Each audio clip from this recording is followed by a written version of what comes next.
ล้อมมันหน่อยแน่อันนี้มันใหญ่ให้ปุกคือไรคงจะ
แกะ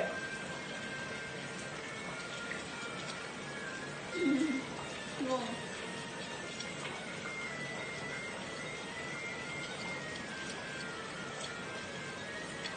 ที่เขื่อนเกิดหน่อย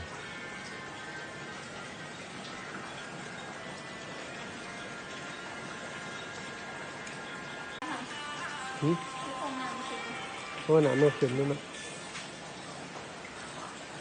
คือโตบนเรือนท่วมเลยแถวสวรรค์ทักแก่ท่าน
ล้อมมันหน่อยแน่อันนี้มันใหญ่ให้ปุก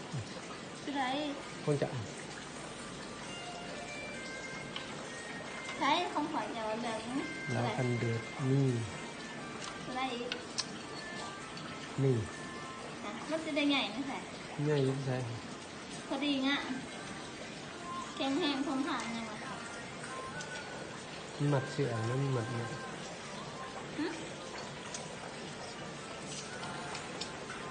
พอเลื่อนบัก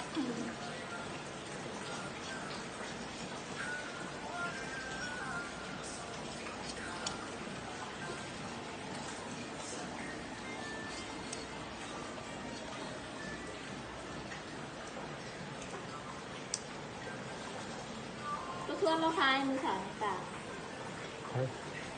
3 โต60ขายก็ชวนเขามาบอกเรามาขายทีนี้เอาเพจเราใส่ดู น่ะอันนั้นอะไรแพงภาษาเราแพง เยอะกับแพงอยู่นะ จะซื้อแพงๆแต่ว่า3%มันกับแพงกว่ามันปลามันดี